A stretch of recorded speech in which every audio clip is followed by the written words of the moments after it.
Now, when it comes to our next story right over here, we are going to be talking about one of the biggest animated features of the year and one film that certainly just got its title. Well, not just got its title, but definitely earned it. K-Pop Demon Hunters, which is already a massive sensation on Netflix, and one could even argue that its popularity is already on par with some of the biggest movies that have been released in theaters, including Sinners, a Minecraft movie, and the Lilo and Stitch remake. Now, before I go and continue, there is one thing that I want to go and address because I've had people asking me this again and again. And that is specifically in terms of my review. When is that going to be coming out? Or specifically, when is that going to be coming out on YouTube? Since if you guys haven't heard, I have been having a little bit of trouble with that review, especially with the fact that unfortunately it has been blocked so far, mainly because I got a copyright strike from Netflix. But just to let you know, ever since I got that thing, or right when I got that thing, I am doing the best I can in order to go and take every action possible in order to take that down, and that soon you will go and see it on YouTube. But the best thing that I've done, of course, is to go and send a counter notification so that hopefully by 10 business days, it will be gone and you'll be able to see it. So with that said, if everything's all good, if nothing changes, if I don't get some weird sudden update about it, I think it should be fine by this Friday. So if I don't get any other warnings from Netflix or any other messages or anything like that, then the strike should be taken down by Friday. And from there, my review of K-Pop Demon Hunters will be released on YouTube. So hopefully that will go and answer your question. The YouTube version will be coming out this Friday if all goes well. In the meantime, I still have my Patreon if you guys want to go and check that out. But we're not here to go and talk about my thoughts on the movie because, well, you'll see how it is. What I will be talking about, however, is in regards to its popularity. Yes, let's get into how K-Pop Demon Hunters has become such a massive success on Netflix, where if I may go and if I go and read you here on my source here on Animation Magazine, where it states on its third weekend, per the platform's June 30th to July 6th numbers, K-Pop Demon Hunters has attained spots in the top 10 lists in all countries ranked, including number 2 on the English film list with an additional 22.7 million views. And so far, it has gotten, I believe, somewhere above 30 million. I wouldn't be surprised if by the time I'm recording this is already above like 40 million or something like that, or maybe around like 35. But still, though, it has been making some massively impressive numbers, and it is actually pretty common where we would go and see K-Pop Demon Hunters find itself somewhere on the top 10. Maybe it would be closer to number 1, maybe it would be closer to number 10. But either way, the fact that it would make it on that list, it's still massively impressive. But it is not just amongst the, it's not just on Netflix where it really got popular. It's also in terms of its music, where the popularity of the soundtrack is massive. In fact, if I may go and continue reading here, it even states that additionally, the movie's fictional rival bands, Saja Boys and Huntrix, also joined forces to surpass BTS and Blackpink respectively as the highest charting K-pop group in the US Spotify history. They took over the Billboard Global 200 too. Huntrix's Golden rose to number 2 on the chart, while Saja Boys' banger Your Idol ranked at number 10. The film's companion album achieved the biggest streaming week for a soundtrack since Barbie in 2023, climbing up 5 spots from last week to land at number 3 at the Billboard 200. So even unironically, as music artists, Huntrix has become a massive sensation. So that's why all across social media and with people talking about like some of the latest movies, one of the big ones that they would go and mention, of course, is in regards to K-pop Demon Hunters, especially to go and express their loves for the charismatic characters like Rumi, Mira, and Zoe, along with the soundtrack as well, with people really talking about songs like not just Golden and Your Idol, but I've also seen a lot of love where people would talk about how much they enjoy songs like Free or Soda Pop, Take Down, How It's Done also. Like a bunch of, like with all those, a lot of people are really getting into K-pop Demon Hunters, rather it be if it's regarding the movie itself or if it's in regards to the soundtrack. Now, what I want to do here is that I want to go and discuss about a significant factor as to how K-pop Demon Hunters became the animated phenomenon of this summer. And I know there's been a lot of talks, like a lot of people have already discussed about what is it that made K-pop Demon Hunters very popular nowadays, whether it be in terms of the movie itself or in terms of the soundtrack and all that kind of stuff. A lot of them have already said what needed to be said. But what I want to go and add to this piece is something that I would consider to be one of the secrets of K-pop Demon Hunters. What is it specifically that made K-pop Demon Hunters so big that it fell in the perfect circumstance to have its popularity become so big as it is today? Now, I'm going to just say this now, and I will be repeating it. I don't think it is the only reason why it became so beloved, why it became so popular and stuff like that. But I will say it is a key factor, one that should not be overlooked. And I gotta say, it's actually quite funny to see people go and mention how they're a little bit disappointed that they're not able to go and see K-pop Demon Hunters on the big screen. But I would disagree with that.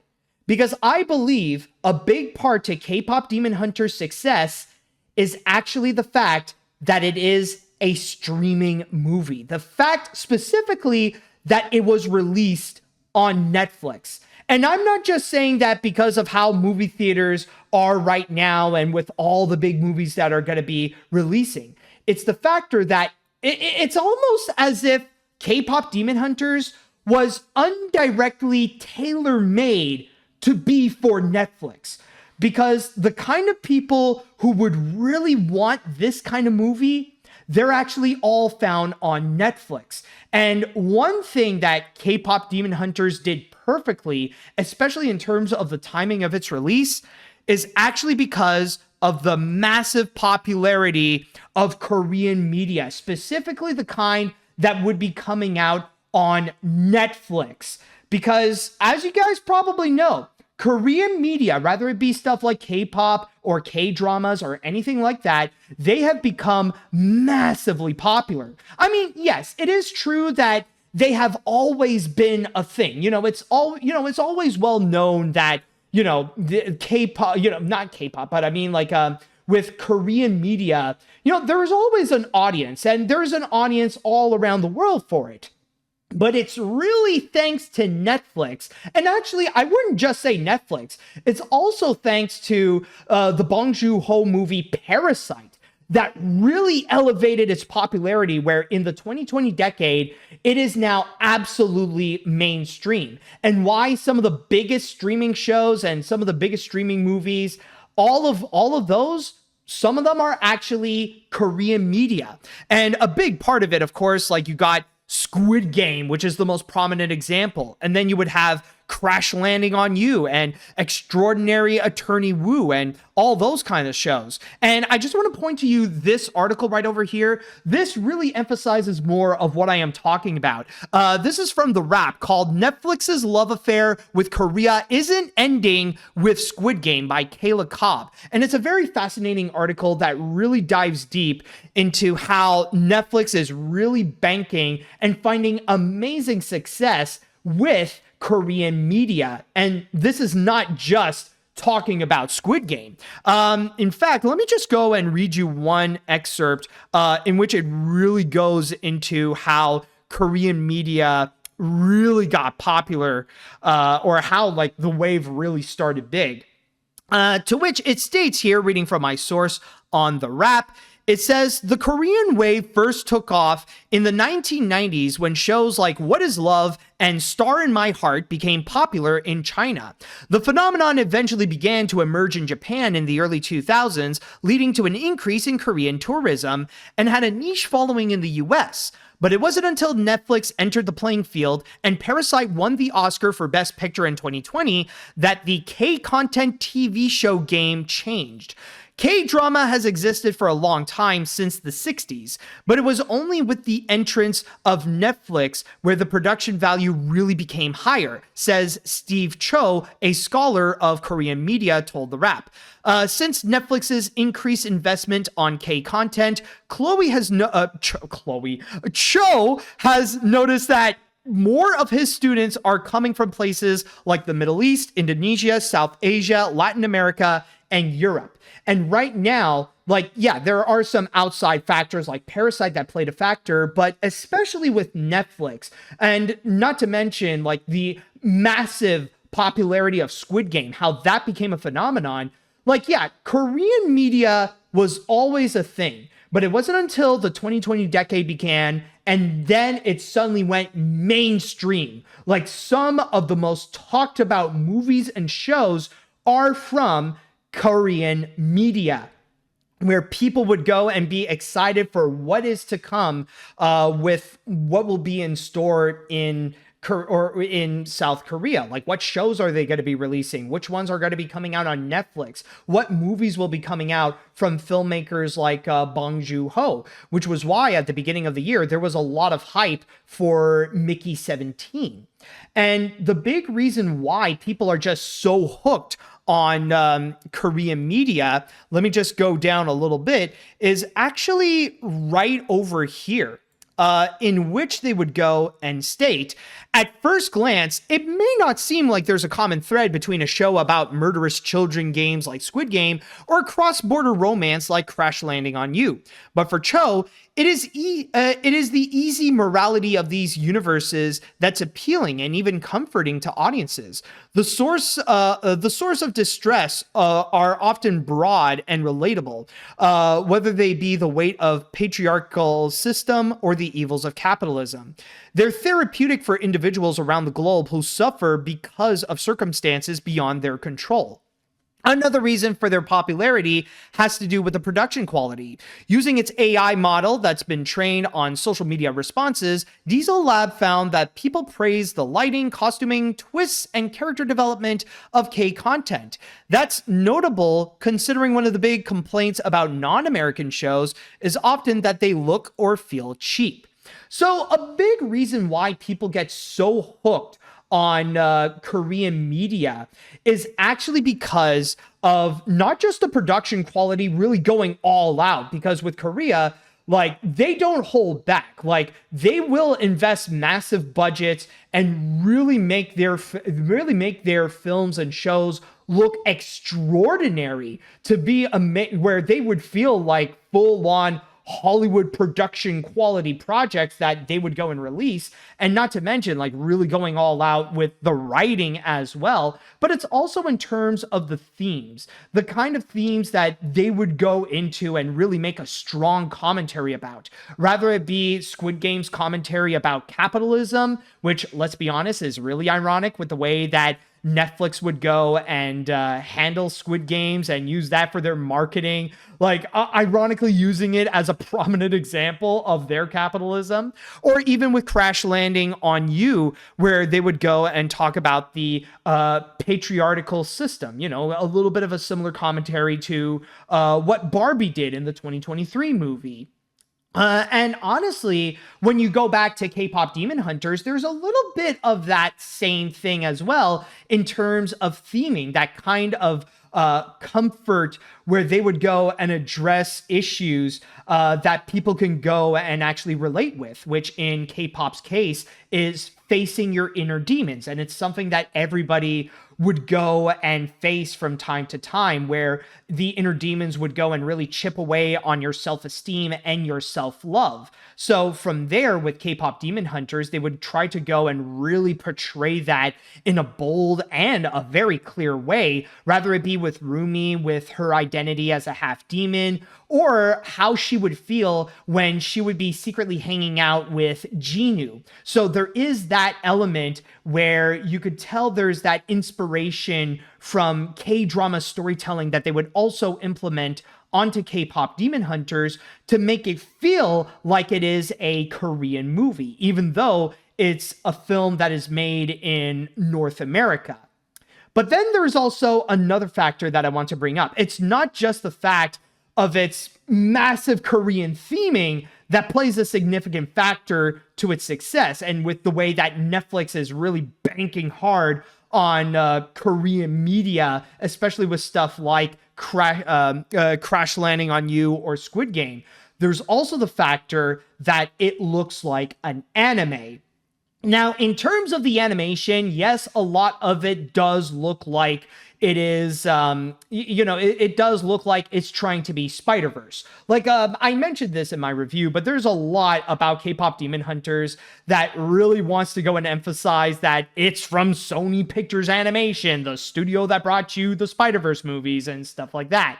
And you can see it in the animation where you could see some parallels, but unlike Spider-Verse, K-Pop Demon Hunters really emphasizes the anime look. Like, it wants to also really look like an anime, rather it be with the action when Huntrix is fighting the demons, or even with the comedic reactions, like whenever you would see Zoe or Mira when they're checking out the Saja boys and suddenly popcorn is coming out of their eyes. So you got those examples of anime.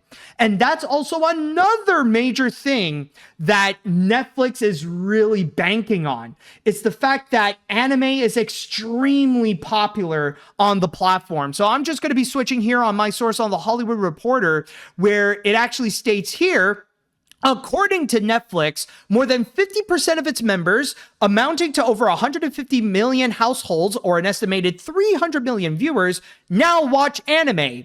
The company says anime viewership on the platform has tripled over the past 5 years, with 2024 marking a record-breaking year. 33 anime titles appearing in Netflix's global top 10 rankings, more than double the number in 2021.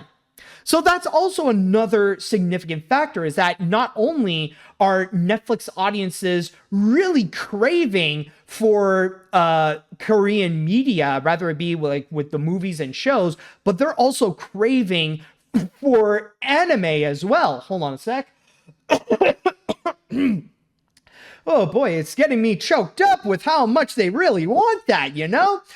So from there, you see a bit of that combination where you have a movie with K-Pop Demon Hunters where it's massively Korean themed and really goes into Korean culture, rather it be with the mythology of demons or especially with its music. And also you got the anime aspect as well.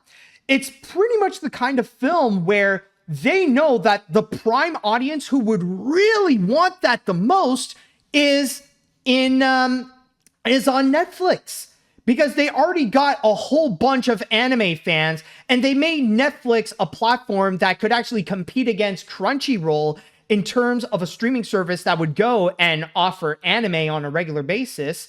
And you also got the Korean media audience who craves for stuff like Squid Game. Like, it's a combination of those two. And I think I already said this, but it's like, yeah, I think I did say this, but K-Pop Demon Hunters is unintentionally tailor-made for Netflix, like for that to go and immediately find its audience and to have that really resonate with them. That's why, honestly, there's a part of me that does disagree with people about how this should have been released in theaters. Like, I understand the sentiment of wanting to see a movie like that on the big screen, But the problem is, I don't think it would have reached the massive success that it has now if it were released on the big screen, especially now that we're in the summer season and we're pretty much in a time where so many big movies are coming out week after week after week. Like, yeah, maybe there is a likelihood that K-Pop Demon Hunters would find some success and could actually turn a profit for Sony if it were released on the big screen, but not as much, especially when people would just immediately go and move on to go and talk about some of the other big movies that came out, such as Jurassic World or Superman or Fantastic Four and stuff like that. So by separating itself from the big screen releases and just be a streaming movie, from there, it gives audiences a chance to go and see it whenever they want and don't have to worry to go and actually make it a major event to go and actually see it in a theater. By treating it as a streaming movie, it actually is able to find that success in terms of the same levels that they would go and find, rather it be stuff like Sakamoto Days or even with Squid Game, that it's in its own, where it managed to find its own ranking where it would go and find great success that way. So that's what I want to go and bring up about. Again, I want to clarify, this is not the only reason why K-Pop Demon Hunters has been so successful, but I personally believe it is a key factor to go and bring up. The fact that it is a Netflix movie, the fact that it did not get released on the big screen is a big part to why K-Pop Demon Hunters is one of the biggest animated movies today, or at least one of the biggest animated movies in this year, pretty much.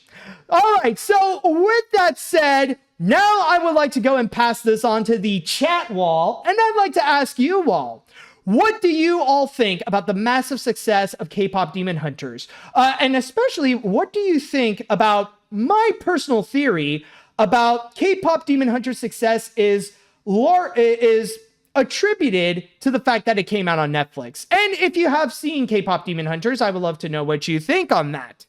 All right, so let's see what we got here. I absolutely love K-Pop Demon Hunters, but even I wasn't expecting it to be this bombastic. Between you and me, I was expecting Elio to be the sleeper hit. This isn't a complaint, however, since it is a phenomenal movie, though I have one to ask. Can we not use K-Pop Demon Hunters as an excuse to put down Elio? Looking at you, guy I just banned. But overall, it's safe to say that the Honmoon is safe. Yeah, honestly, I think that's one of the bad things about the K-Pop Demon Hunters phenomenon. It's just this toxicity that I've just noticed that's been going on. It's the way that people are trying to use the success of K-Pop Demon Hunters to once again just go after Disney, or specifically to go and attack Elio and to go and bash it and shame it because it did not do well at the box office. Like, people are just using it as materials to throw additional hate. I even heard that as I'm recording this, Saberspark recently put out a video where it's exactly that, using K-Pop Demon Hunters to just shamelessly attack Elio and labeling it as bad and just capitalizing on the Disney hate. I mean, for God's sakes, man, I'm glad that you've proven your innocence, but if you're just going to go back just grifting on the Disney hate, it's just like, honestly, did we save you? Like, were you saved for like freaking nothing at this point? So yeah, honestly, that's a toxic trait that we need to go and freaking call out on. Honestly, like, it really shows how the Disney hate has really been nothing but a grift, especially it's just for the engagement. What's the point of like going after Elio if the crime that it committed is that it wasn't as successful and that you're just upset that it's not helping your stupid narrative of how animation is cinema? I'm just saying, like, honestly, that's like a whole other discussion, but it needs to be brought up in terms of the toxicity of the cartoon community and how the Disney hate has really gone way too far at this point. Like, especially the way that they're treating both K-Pop Demon Hunters and Elio. It's freaking stupid. It needs to be called out as wrong. Let's see what else we got here now. I will say that Huntrix is now becoming one of my most popular virtual artists, since the Gorillaz. Coming from a guy who never listened to K-pop, yes, the movie itself is freaking awesome, and Zoe is everything to me now. But the music is the best thing about the movie. Huntrix and Saja Boys are the only K-pop groups I'll ever listen to.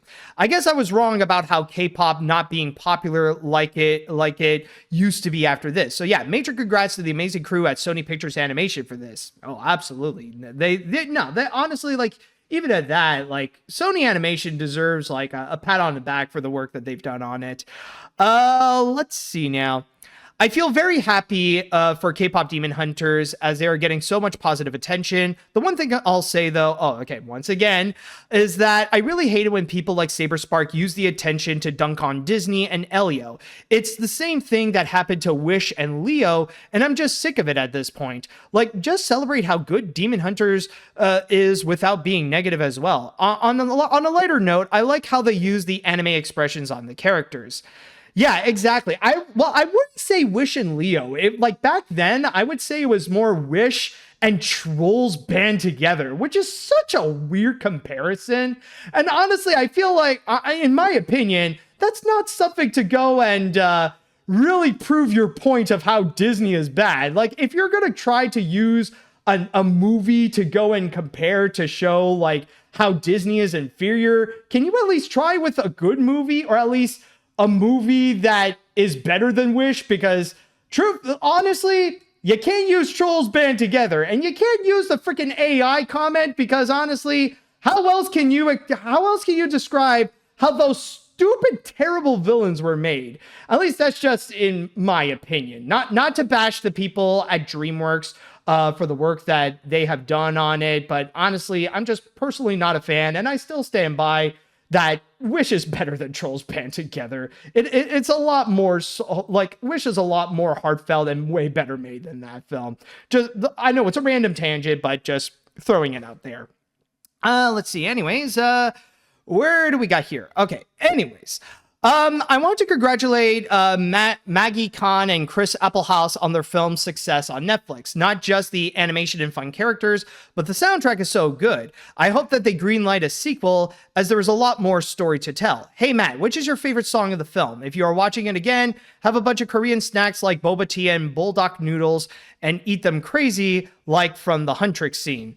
I don't know about Bulldog, because honestly, they can make some stupidly spicy stuff where you cannot just like go through that crazy. But if I would say, if there's one song that I would consider my favorite, or like, I'll give it, like, the soundtrack is like catchy as heck. But I would say my favorite is probably How It's Done. Like, I would go with that one.